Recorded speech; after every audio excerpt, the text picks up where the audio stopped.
우아하고 품격 있는 일상교육의 모든 것, 라이프스타일 교육TV 김은영입니다. 오늘 여러분들과 함께 읽을 책은 미움받을 용기. 여러분들 설명이 필요가 없죠? 알프레드 아들러의 철학을 일본의 기시미이치로 그리고 고가 후미타케가 청년과 그리고 철학자의 대화라는 형식을 빌어서 쓴 책인데, 어떻게 행복하게 살 것인가 라는 질문에 대해서 진짜 내 인생을 살게 하는 용기의 심리학이라는 용기를 주제로 해서 서술되어진 그러한 책입니다. 우리가 여러 가지가 있는데요. 오늘 두 번째 장 한번 같이 읽어보도록 하겠습니다. 이 두 번째 장에서는 모든 고민은 인간관계에서 비롯된다 라는 주제로 되어져 있습니다. 먼저 왜 자기 자신을 싫어하는가? 청년의 질문에 철학자가 어떻게 답하고 있는지 보도록 하죠. 철학자, 과연 그렇군. 자네는 스스로 장점 따위는 없다고 느끼는군. 단점밖에 없다고 느끼고 있어. 사실이 어떻든 간에 스스로 그렇게 느끼는 거지. 요컨대 자기 평가가 현저히 낮네. 문제는 왜 그렇게 비굴하게 느끼고 있느냐. 왜 스스로를 낮게 평가하고 있느냐 하는 걸세. 청년, 실제로 제게 장점이 없기 때문이죠. 철학자, 그렇지 않네. 단점만 눈에 들어오는 것은 자네가 나 자신을 좋아하지 말자라고 결심했기 때문이야. 자신을 좋아하지 않겠다는 목적을 달성하기 위해 장점을 보지 않고 단점에만 주목하는 걸세. 먼저 그 점을 이해해야 하네. 청년, 나 자신을 좋아하지 말자고 결심했다고요? 철학자, 그래. 자기 자신을 좋아하지 않는 것이 자네에게는 선인 셈이지. 청년, 대체 왜요? 무엇을 위해서요? 철학자, 그 부분은 스스로 생각하는 편이 좋을지도 모르겠군. 자네는 자신에게 어떤 단점이 있다고 생각하나? 청년, 선생님도 벌써 눈치채셨을 거예요. 먼저 성격을 꼽을 수 있죠. 자신감이 없고 매사에 비관적입니다. 게다가 자의식 과잉이라서 남의 시선을 지나치게 의식합니다. 그래서 자연스럽게 행동하지 못하고 어딘가 연극적으로 말하고 행동하죠. 성격뿐 아니라 얼굴과 체격도 뭐 하나 마음에 드는 게 없네요. 철학자, 자신의 얘기라서 이해하기 어렵다면 다른 사람의 예를 들어보지. 나는 이 서재에서 간단한 상담도 하고 있네. 벌써 몇 년 전의 일인데 한 여학생이 찾아왔어. 마침 그 의자에 앉았다네. 그 여학생의 고민은 정명공포증이었다네. 사람들 앞에 나서면 얼굴이 빨개진다면서 무슨 수를 써서라도 정명공포증을 고치고 싶다고 했지. 그래서 내가 물었네. 만약 정명공포증이 나으면 무엇을 하고 싶지? 그러자 여학생은 사귀고 싶은 남자가 있다고 털어놓았네. 남몰래 짝사랑 중인 남자가 있는데 아직 마음을 털어놓지 못했다고. 정명공포증이 나으면 바로 그에게 고백하고 싶다고 했네. 지극히 여학생다운 상담이지 않습니까? 마음에 둔 남자에게 고백하려고 정명공포증을 고친다니. 철학자, 정말로 그럴까? 내 견해는 다르다네. 그 여학생은 왜 정명공포증에 걸린 것일까? 왜 정명공포증이 낫지 않는 걸까? 그것은 여학생이 얼굴이 붉어지는 증상을 필요로 하기 때문일세. 청년, 아니 무슨 말씀이십니까? 철학자, 그 여학생에게 가장 두려운 것, 가장 피하고 싶은 것이 뭐라고 생각하나? 물론 그 남자에게 차이는 걸세.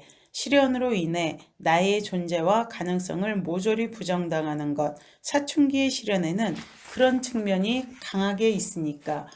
그런데 정명공포증을 앓는 한 그 여학생은 내가 그 남자와 사귀지 못하는 것은 정명공포증 때문이야 라고 할 수 있어.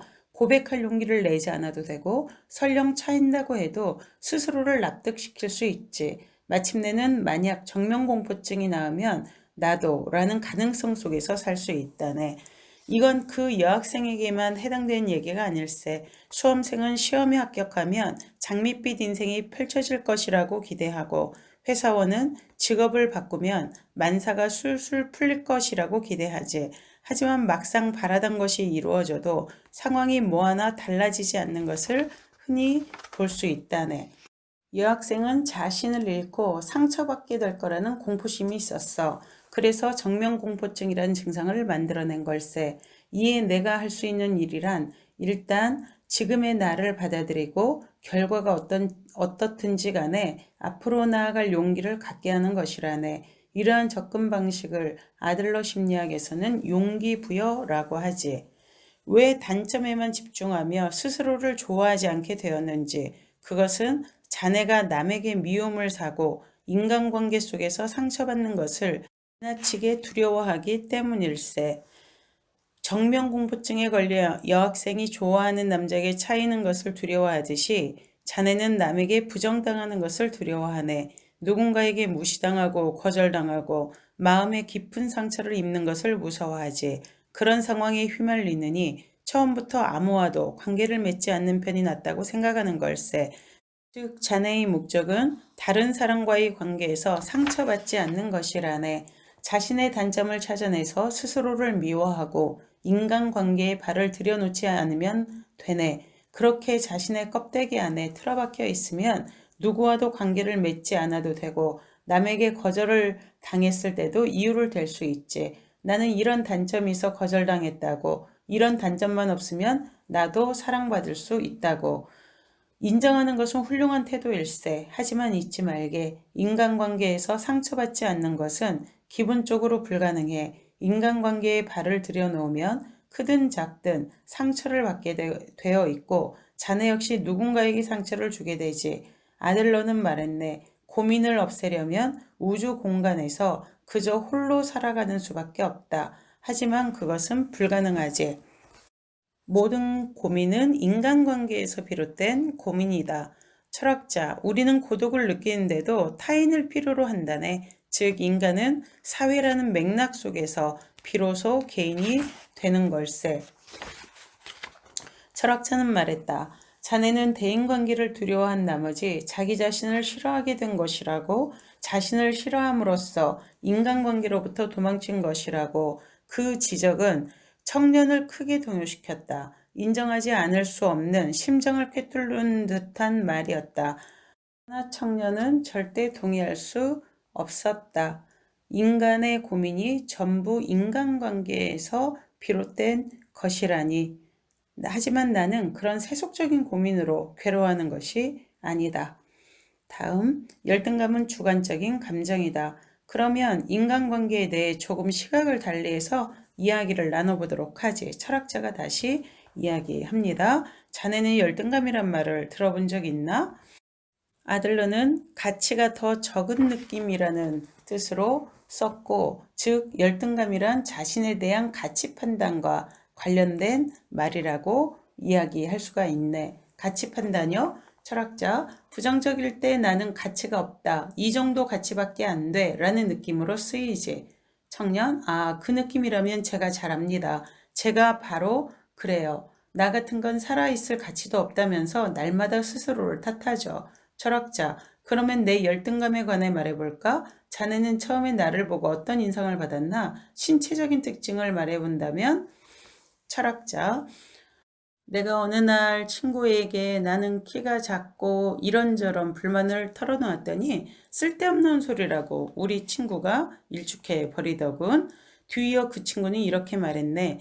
키는 커서 뭐 하려고? 너는 사람을 편하게 하는 능력이 있잖아. 생각해보니 그렇다군. 체격이 크고 우락부락한 남자는 그 자체로 상대방에게 위압감을 주지. 하지만 나처럼 체구가 작으면 상대방도 경계심을 풀지.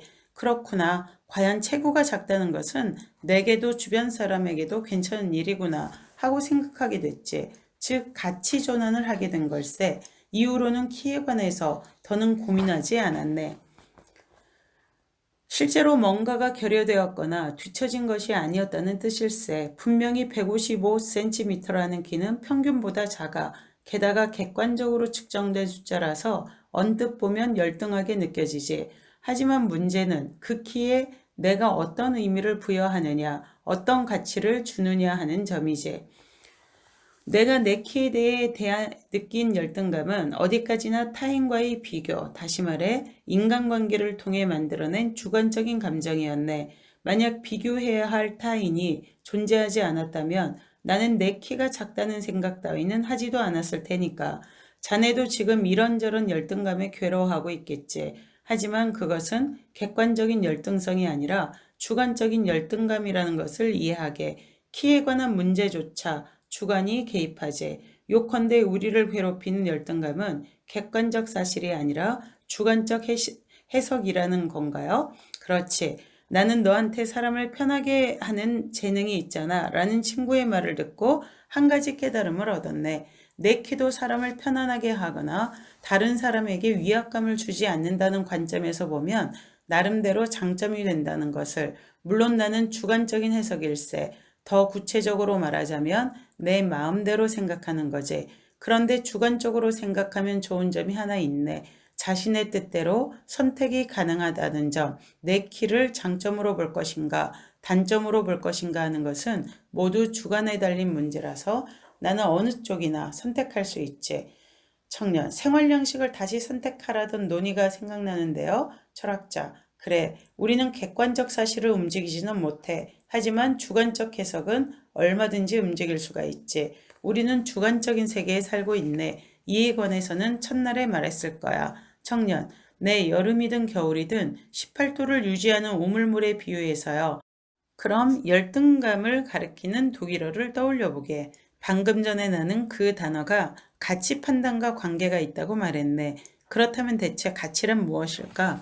예를 들어 비싼 값에 거래되는 다이아몬드 혹은 돈. 우리는 여기에 어떤 가치를 매기고 1캐럿에 얼마라거나 물가가 어떻다고 말하네. 하지만 다이아몬드 같은 건 관점을 바꾸면 한낱 돌멩이에 불과하지. 요컨대 가치란 사회적인 맥락에서 성립하는 거라네. 1달러짜리 지폐에 주어진 가치는 상식의 하나이긴 하지만 객관적으로는 가치가 없지. 인쇄물로서 원가를 고려해도 1달러어치의 가치도 없다네. 만약 이 세계에 나를 제외하고 아무도 존재하지 않는다면 나는 1달러짜리 지폐를 난로에 던져놓고 불을 지필 걸세. 코를 풀지도 몰라. 그와 같은 논리로 내 키에 관해서도 고민할 필요가 없었던 거지.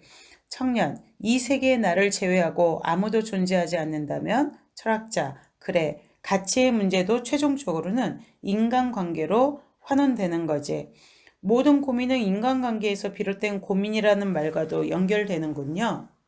운명으로서의 열등 컴플렉스. 철학자, 아들러는 우월성 추구도 열등감도 병이 아니라 건강하고 정상적인 노력과 성장을 하기 위한 자극이다라고 말했네. 열등감도 제대로만 발휘하면 노력과 성장의 촉진제가 되는 거지. 인간은 내면에 자리한 열등감을 없애기 위해 더욱 전진하려고 하네. 현재에 만족하지 않고 한 발이라도 더 앞으로 나아가려 하고 더 행복해지려 하고 있네. 열등감이 이런 방향으로 나간다면 아무 문제가 없어. 그런데 한 발 내디딜 용기도 내지 못하고 상황은 현실적인 노력에 따라 달라질 수 있다는 사실을 받아들이지 못하는 사람들이 있지. 아무것도 하지 않으면서 어차피 나 같은 것, 어차피 열심히 해봤자 라며 포기하는 사람들 말이야. 청년, 아, 맞아요. 열등감이 심하면 누구나 부정적이 돼요. 어차피 나 같은 건 하고 생각하게 돼요. 그게 열등감이잖아요. 철학자, 아니, 그건 열등감이 아니라 열등 콤플렉스야. 콤플렉스요? 그게 그거 아닌가요? 철학자, 주의하게. 현재 우리 사회에서는 콤플렉스라는 말이 열등감과 같은 말처럼 쓰이고 있지. 저도 그렇게 인식하고 있었네요. 나는 호꺼풀이 콤플렉스예요 라거나 그 남자는 학벌 콤플렉스가 있어요 라는 식으로 말이야. 이건 완전히 잘못 쓰이고 있는 거라네. 원래 콤플렉스란 복잡하게 얽힌 도착적인 심리 상태를 표현하는 용어로 열등감과는 관계가 없네. 예를 들어 프로이트가 제기한 오이디푸스 콤플렉스만 봐도 동성 부모에 대한 도착적인 대항심이라는 맥락으로 파악되지. 청년, 아, 확실히 마더 콤플렉스나 파더 콤플렉스에는 도착의 뉘앙스가 있네요. 철학자, 열등감 자체는 그다지 나쁜 게 아닐세. 이것은 이해했지? 아들러도 말했듯이 열등감은 노력과 성장을 자극하는 계기가 되기도 하니까 가령 학력에 열등감을 느껴 나는 학력이 낮다. 그러니 남보다 몇 배 더 노력하자라고 결심한다면 도리어 바람직하지 않나? 하지만 열등 컴플렉스는 자신의 열등감을 변명거리로 삼기 시작한 상태를 가리킨다네. 구체적으로는 나는 학력이 낮아서 성공할 수 없다라고 하거나 나는 못생겨서 결혼을 할 수가 없다라고 말하는 사람들이지. 이렇게 일상생활에서 A라서 B를 할 수 없다라는 논리를 내세우는 것은 이미 열등감의 범주를 벗어난 걸세. 그건 열등 콤플렉스지. 자네가 말한 인과관계에 관해 아들러는 무늬만 인과법칙이라는 용어로 설명하고 있네. 원래는 어떤 인과관계도 없는 것을 마치 중대한 인과관계가 있는 것처럼 스스로에게 설명하고 납득한다고 말이야.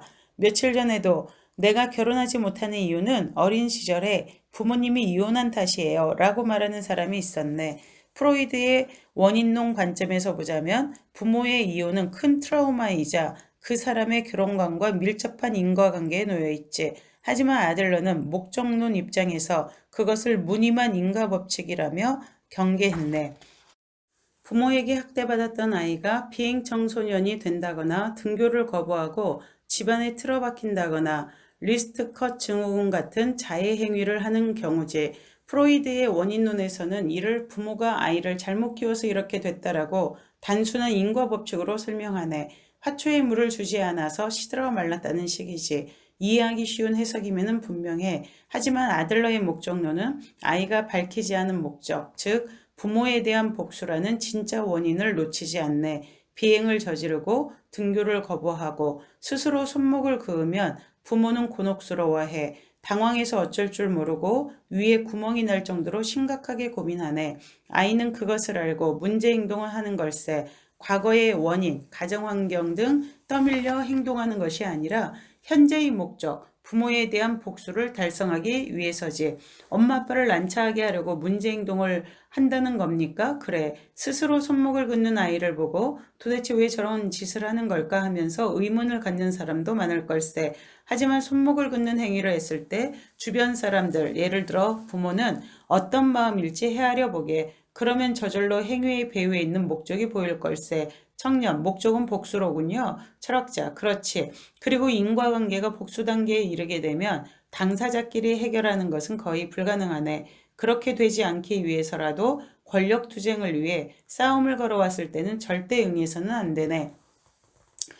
참는다는 발상은 자네가 아직 권력투쟁에 사로잡혀 있다는 증거일세. 상대가 싸움을 걸어오면 그리고 그것이 권력투쟁이라는 것을 알아차렸다면 서둘러 싸움에서 물러나게, 상대의 도발에 넘어가지 말게. 우리가 할 수 있는 것은 그뿐이네. 우리 자녀들과도 마찬가지죠. 특히 사춘기 아이들.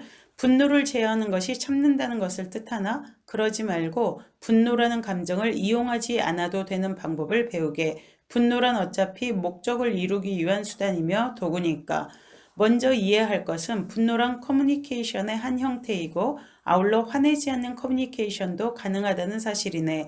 우리는 분노를 표출하지 않고도 의사소통을 할 수 있고 나를 받아들이게 할 수 있네. 경험을 통해 그것을 알게 되면 자연히 분노의 감정도 나오지 않는 걸세. 하지만 분명 오해임을 알면서도 그것을 빌미로 시비를 걸어오거나 모욕적인 말을 하는데도 화를 내서는 안 됩니까? 분노라는 도구에 의지할 필요가 없다는 걸세. 화를 잘 내는 사람은 참을성이 없어서가 아니라 분노 이외에 유용한 커뮤니케이션 도구가 있다는 것을 알지 못하는 걸세. 그래서 나도 모르게 욱해서라는 말이 나오는 거고 분노를 매개로 커뮤니케이션을 하는 거지. 우리에게는 말이 있지 않나? 언어를 통해 커뮤니케이션을 할 수 있지. 말의 힘을, 논리적인 말을 믿는 걸세. 이것이 바로 비폭력 대화의 논리이죠. 권력투쟁에 관해 한 가지 더 일러둘 말이 있네. 아무리 자신이 옳다고 여겨도 그것을 이유로 상대를 비난하지는 말게. 이것이 많은 사람이 빠지는 인간관계의 함정이지. 저도 아이 어렸을 때 그랬던 것 같아요. 인간관계에서 나는 옳다고 확신하는 순간 권력투쟁에 발을 들이게 되네. 저는 인간관계에서 대체로 이러한 무리수에 많이 빠져왔던 것을 다시 한번 반성하게 되네요. 옳다고 생각만 했는데도요. 아니 과장이 너무 심하십니다. 철학자, 나는 옳다, 즉 상대는 틀렸다. 그렇게 생각한 시점에서 논쟁의 초점은 주장의 타당성에서 인간관계의 문제로 옮겨가네. 즉 나는 옳다는 확신이 이 사람은 틀렸다는 생각으로 이어지고 궁극적으로는 그러니까 나는 이겨야 한다며 승패를 다투게 된다네. 이것은 완벽한 권력투쟁일세. 지고 싶지 않다는 일념에서 자신의 잘못을 인정하려 들지 않고 결과적으로 잘못된 길을 선택하게 되지. 잘못을 인정하는 것, 사과하는 것, 권력투쟁에서 물러나는 것, 이런 것들이 전부 패배는 아니야. 우월성 추구란 타인과 경쟁하는 것과 상관없네. 승패에 연연하면 바른 선택을 할 수 없다는 뜻인가요? 그래, 흐릿한 안경을 쓰면 눈앞의 승패밖에 보지 못하고 길을 잘못 들게 되지. 경쟁이나 승패의 안경을 벗어야 비로소 자신을 바로 보게 되고 자신을 바꿀 수 있는 걸세. 인생의 과제를 어떻게 극복할 것인가? 인간관계는 아무리 강조해도 모자랄 정도로 중요한 문제일세. 지난번에 내가 말했지. 자네에게 부족한 것은 행복해질 용기다라고. 기억나나? 왜 자네가 다른 사람을 적으로 보고 친구로 여기지 못하는 것일까? 그것은 용기를 잃은 자네가 인생의 과제로부터 도피한 탓일세. 이것은 중요한 문제일세. 아들러 심리학은 인간의 행동과 심리, 즉 양측면에서 아주 분명한 목표를 제시했지. 먼저 행동의 목표로는 자립할 것, 사회와 조화를 이루며 살 것이라는 두 가지를, 이러한 행동을 뒷받침하는 심리적 목표로는 내게는 능력이 있다는 의식을 갖는 것과 그로부터 사람들은 내 친구다라는 의식을 갖는 것을 제시했네. 중요한 부분이네요.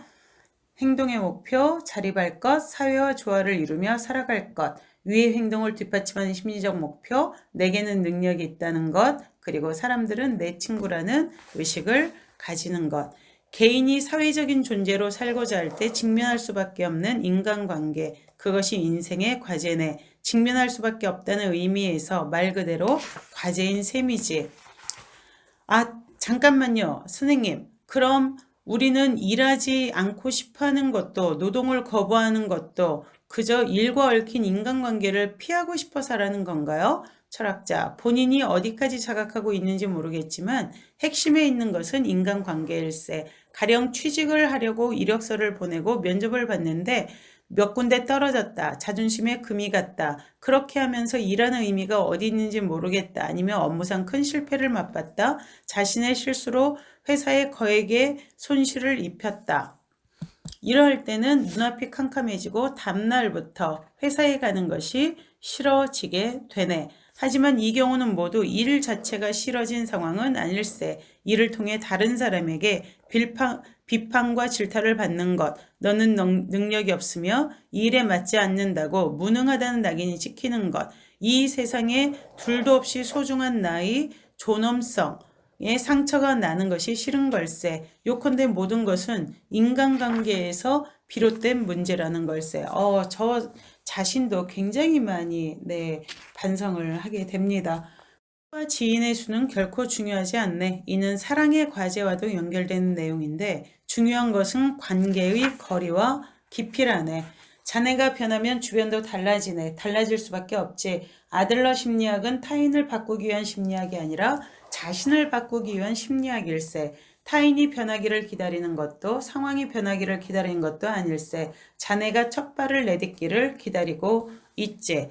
아들러는 상대를 구속하는 것을 인정하지 않아. 상대가 행복하다면 그 모습을 순순히 축복해 주는 것일세. 그게 사랑일세. 서로를 구속하는 관계는 결국 깨지게 되어 있어. 대체로 우리 부모님들과 아이들 관계에서 이런 일이 많이 일어나죠.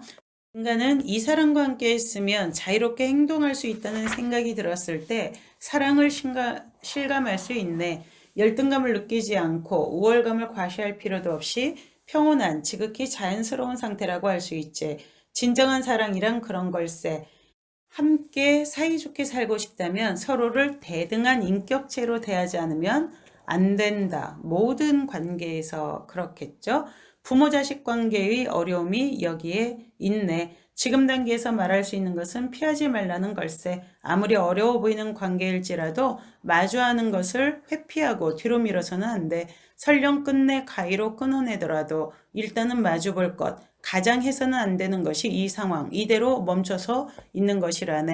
자네는 A와의 관계를 피하기 위해서 A를 싫어한다는 목적을 앞세우고 그 뒤에 그 목적에 맞는 결점을 나중에 찾아낸 것이네. 이 관계를 끝내고 싶다고 결심하고 관계를 끝내기 위한 구실을 찾고 있기 때문에 그렇게 느끼는 걸세. 상대는 아무것도 변하지 않았네. 자신의 목적이 변했을 뿐이지. 알겠나? 사람은 그럴 마음만 있으면 상대의 결점이나 단점을 얼마든지 발견할 수 있는 이기적인 생물이네. 상대가 성인군자와 같은 사람일지라도 싫어해야 할 이유 같은 건 간단히 찾아낼 수 있지. 그렇게 세계는 언제든 위험한 곳이 될 수 있고 모든 사람을 적으로 볼 수 있는 거라네. 아들러는 여러 가지 구실을 만들어서 인생의 과제를 회피하려는 사태를 가리켜 인생의 거짓말이라고 했어. 자네의 생활 양식, 인생을 사는 방식을 결정한 것은 다른 누구도 아닌 자네 자신이라는 사실. 화가 난다고 해서 외면해서는 안 되네. 이것은 아주 중요한 포인트일세. 아들러는 인생의 과제나 인생의 거짓말을 선악으로 구분해 말하지 않았네. 지금 우리가 말해야 할 것은 선악도 도덕도 아닌 용기의 문제일세. 그래, 설사 자네가 인생의 과제를 피하고 인생의 거짓말에 의지한다고 해도 그것은 자네가 악에 물들어서가 아닐세. 도덕으로 규탄받아야 할 문제가 아니라 바로 용기의 문제라는 것일세. 그래서 이제 우리는 소유의 심리학에서 사용의 심리학으로 나가야 된다는 이야기이네. 아들러 심리학은 용기의 심리학이면서 사용의 심리학이다라는 이야기이죠. 철학자, 우리 인간은 과거의 트라우마에 휘청거릴 만큼 나약한 존재가 아닐세. 목적론의 입장에 서서 자신의 인생을, 자신의 생활 양식을 자신의 손으로 고르는 걸세. 우리에게는 그럴 힘이 있네. 결국 행복과 불행이라는 것도 자기가 선택하고 디자인한 이 라이프 스타일, 생활 양식에 의해서 누구와 비교하지 않고 이건 내 길이야 라고 용기 내어 걷는 것. 어쩌면 아들러가 이야기하는 행복은 바로 그러한 사용의 심리학, 내가 내 삶을 어떻게 이용할 것인가에 대한 이야기가 아닌가 싶은 생각이 듭니다. 자, 이렇게 해서 우리가 오늘 미움받을 용기, 열등감 파트 같이 읽어봤는데 저도 지금 벌써 한 10번도 넘은 것 같아요. 읽은 지가. 근데 오늘은 또 다른 그 깨달음이 오는 날이네요. 두 번째 밤 모든 고민은 인간관계에서 비롯되고 또한 여기에서 비롯되어지는 열등감도 내가 선택하고 그것을 사용하고 있다는 것. 그래서 이제 나는 새로운 그 용기, 행복해지고자 하는 용기를 위해서 나는 누구와도 비교하지 않고 나만의 마이웨이를 가는 거죠. 여러분 오늘도 즐겁고 유익하셨나요? 오늘 다소 많이 길었죠? 욕심을 좀 내봤습니다. 오늘 저도 다른 분들과 토론이 있어요. 이 미움받을 용기 아주 즐거운 시간이 될 것 같습니다. 여러분 오늘도 함께 해주셔서 감사드립니다. 감사합니다.